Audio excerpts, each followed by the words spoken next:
Most people think I'm productive because I have endless willpower, but the truth is I'm just very limited on time. During med school, my days were packed, study groups, placements, lectures, but I knew I needed to carve out time for my deep work to study my exams, especially after failing the previous year. So that's when I built my 3-hour evening deep work routine. This non-negotiable block of work got me through medical school, got me a medical degree, and it's what I'm currently using to build my business, even after a long day working in the hospital as a doctor. If you're working a 9 to 5 and building a business on the side, this is how you actually get it done in the evenings. I remember coming home from 10-hour shifts in the hospital feeling tired and drained, but I knew if I didn't make time for my deep work on my business, no one else would. So instead of scrolling on my phone or watching a Netflix episode, as tempting as it is, I trained myself to lock in even on long days for 1 to 3 hours. The ability to lock in with limited time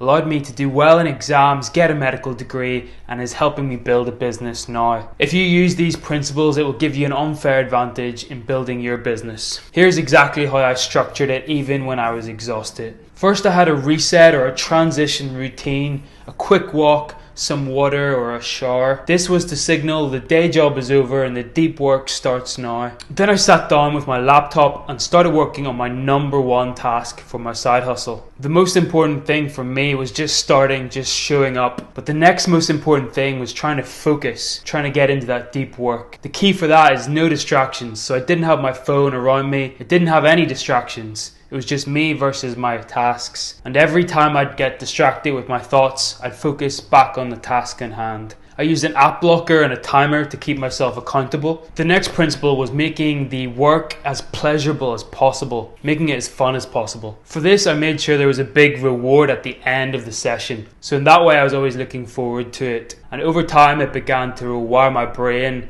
to actually crave the work in itself, because it would associate the deep work with the reward it gets from doing it. But even during my deep work session, I created quick wins for myself, especially at the start to keep myself going. I'd make sure I tick off a few things, even if it was just sitting down. And then throughout the session, I would keep ticking off things and creating wins for myself. This would keep the dopamine flowing, keeping the motivation going. Here's the truth: you don't need 10 long hours to grow your business. You just need 1 to 3 focused hours, and execute that on a daily, consistent basis. Look, I know you're tired after work and the last thing you want to do after coming home is to do more work. But if you make it feel fun, if you just show up, and if you execute it consistently, I promise you it's going to bring you results and you're going to enjoy it. So if you lock in, it's going to save you countless hours of unproductive work. Thanks for watching this video and see you on the next one.